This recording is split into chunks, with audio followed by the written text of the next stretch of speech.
পৃথিবীতে চারজন বাদশা গোটা বিশ্ব শাসন করেছেন, দুইজন কাফির, দুইজন মুমিন। কাফির একজন হচ্ছে নমরুদ, যিনি ইব্রাহিম আলাইহিস সালামকে আগুনে ফেলেছিলেন। আরেকজন হচ্ছে বখতে নাসার, যাকে ইংরেজিতে বলে নেবুচারনেজার দ্য সেকেন্ড, দ্বিতীয় নেবুচারনেজার। তারা কোনো নির্দিষ্ট এরিয়ার বাউন্ডারির বাদশা না, গোটা বিশ্বের বাদশা ছিলেন। এই দুজন কাফির। আর দুইজন বাদশা ছিলেন গোটা বিশ্বকে শাসন করেছেন, তারা ছিলেন মুমিন। একজন হচ্ছে সুলাইমান আলাইহিস সালাম, আল্লাহর নবী। আরেকজন হচ্ছে যুলকারনাইন, গোটা বিশ্ব শাসন করেছেন, প্রাচ্য থেকে পাশ্চাত্য সব জায়গায় তিনি গিয়েছেন, ইসলামের বাণী প্রচার করেছেন, জালিমদেরকে শায়েস্তা করেছেন। তো এরকম দিক বিদিক তিনি জয় করতেছিলেন। অনেকে জুলকারনাইনকে আলেকজান্ডার দ্য গ্রেটের সাথে গুলিয়ে ফেলে না। ম্যাসিডোনিয়াতে যে আলেকজান্ডার দ্য গ্রেট ছিল, উনি আর জুলকারনাইন এক নন। জুলকারনাইন হচ্ছে আল্লাহ তাআলার প্রিয় একজন বান্দা, অনেক বড় সাহসী বীর পুরুষ ছিলেন, গোটা বিশ্বে ইসলাম প্রচার করেছেন। করতে করতে করতে করতে অনেক বড় ঘটনা, আমি সব শেষের ঘটনাটা বলি। উনি জর্জিয়া, বর্তমান যে জর্জিয়ার তিবলিসি এরিয়া, এখানে এসে একটা এলাকার সন্ধান পেলেন, যারা ওনাকে এসে বলল যে এখানে একটা জঙ্গলি গ্রুপ আছে যাদের নাম ইয়াজুজ মাজুজ, তারা এসে আমাদের উপর হামলা করে। হে জুলকারনাইন, আমরা আপনাকে ট্যাক্স কালেক্ট করে দিচ্ছি, আপনি তাদের মাঝে আর আমাদের মাঝে একটা প্রাচীর তৈরি করে দেন। আপনারা ইয়াজুজ মাজুজের নাম শুনেছেন না? ইংরেজিতে বলে গগ ম্যাগগ। নূহ আলাইহিস সালামের 4 সন্তান ছিল, হাম, সাম, ইয়াফাস, কানাআন। এই ইয়াফাসের বংশধর হচ্ছে ইয়াজুজ মাজুজ, জঙ্গলি, হাজার হাজার শুধু বংশ বিস্তার করে। তারা এসে লোকালয়ে মানুষের উপর আক্রমণ করে, তাদের গবাদি পশু এগুলো ছিনিয়ে নেয়, ফলমূল খেয়ে ফেলে। তো জুলকারনাইন বাদশার কাছে যখন বিচার দেওয়া হলো, উনি বললেন ঠিক আছে, তোমাদের ট্যাক্স দেয়া লাগবে না, তোমরা শারীরিক পরিশ্রম করে আমাকে সাহায্য করো। তো উনি বর্তমানে হচ্ছে এক পাশে কৃষ্ণ সাগর, ব্ল্যাক সি, আরেকদিকে কাস্পিয়ান হ্রদ বা কাস্পিয়ান সাগর, এর মাঝখানে 1200 কিলোমিটার লম্বা মাউন্টেন রেঞ্জ, পাহাড়ি এরিয়া, আপনারা গুগলে দেখবেন। এইখানে দুই পাহাড়ের মাঝখানে ফাঁকা জায়গায় তিনি বড় বড় লোহার পাত প্রথিত করলেন, গেড়ে দিলেন। এরপরে তামা, সীসা গালিয়ে বিশাল একটা ওয়াল তৈরি করলেন। এটা জুলকারনাইন উনার বানানো ওয়াল বা ড্যাম, প্রাচীর।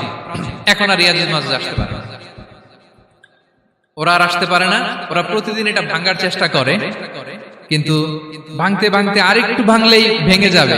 ওরা বলে আগামীকাল ভেঙে ফেলবে, ইনশাল্লাহ বলতে ভুলে যায়। এজন্য এরপরের দিন এসে দেখে আবার এটা আগের মতো হয়ে আসছে। কিয়ামতের আগ দিয়ে ওদের মধ্যে এই ইনশাআল্লাহর প্রেরণা আসবে। তাদের একজন বলে উঠবে, আগামীকাল ইনশাআল্লাহ আমরা এটা ভেঙে খান খান করে দেব, ঠিকই ভেঙে ফেলবে। তখন তারা ভেঙে চুরে কুটি কুটি ইয়াজুজ মাজুজের দল এসে হামলে পড়বে। সামনে পড়বে তাবারিয়া সাগর, একদল এসে তাবারিয়া সাগর এমন ভাবে খাবে, এই দল যাওয়ার পরে আরেক দল এসে এখানে যে সাগরে যে পানি ছিল এটা কল্পনাই করতে পারবে না। তারা পৃথিবীতে ফিতনা ফাসাদ করবে। ঈসা আলাইহিস সালাম তখন আসবেন, দোয়া করবে আল্লাহ তাআলার কাছে মুমিনরা, একটা মহামারী দিবে আল্লাহ তাআলা ইয়াজুজ মাজুজের মধ্যে, ওরা মরে যাবে সব। এরপর বিশাল এক পাখি এসে তাদেরকে আল্লাহর মর্জি মাফিক এমন এক জায়গায় ফেলে আসবে, কেউ জানবে না। তো তারা যে পচে গলে মাটির সাথে মিশেছিল, এই গলিত লাশ থেকে মাটি খুব উর্বর হয়ে যাবে। এরপর আল্লাহ তাআলা পৃথিবীর মধ্যে বারাকা দিবেন, কিছু রোপণ করলে তাড়াতাড়ি ফুলে ফেপে বড় বড় ফলমূল হচ্ছে। তো এটা কিয়ামতের আলামতের অন্য কোনো আলোচনায় হয়তো আমরা বলবো। তো জুলকারনাইন তিনি বিশাল এখানে প্রাচীর তৈরি করে দিয়েছিলেন, এবং প্রাচীর তৈরি করে দিয়ে তাদেরকে বলেছিলেন যে যতদিন আল্লাহ তাআলা চাইবেন এটা থাকবে, এবং যেদিন আল্লাহ তাআলার আদেশ আসবে এটা ভেঙে খান খান হয়ে যাবে। তার মানে দেখেন, এত পাওয়ারফুল, এত শক্তিশালী, এত ক্ষমতাধর হওয়ার পরেও তিনি তার ক্ষমতাকে কার দিকে ফিরিয়ে দিয়েছেন?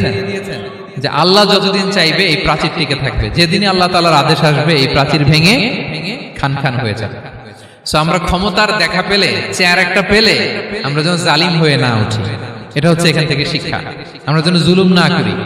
উনি সম্পদের মালিক ছিলেন, ক্ষমতার মালিক ছিলেন, কিন্তু উনি যে আল্লাহর বান্দা এটা ভুলে যান নাই।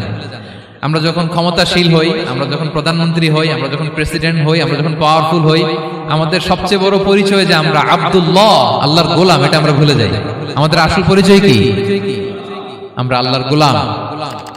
আমরা যে আল্লাহর গোলাম, এই চিন্তাটা, এই সেন্সটা যদি আমাদের মাথায় থাকে, তাহলে ক্ষমতা আমাদেরকে দাম্ভিক বানাতে পারে না, আর ওই ক্ষমতা আমাদেরকে ফিতনায়ও ফেলবে না। আমরা তো একটা দেশের মালিক হই এখন, অমুক দেশের প্রেসিডেন্ট, অমুক দেশের প্রধানমন্ত্রী। উনি গোটা বিশ্বের প্রতাপশালী রাজা ছিলেন জুলকারনাইন। তারপরেও উনি যে আব্দুল্লাহ, উনি যে আল্লাহর গোলাম, এটা তিনি ভুলে যাননি।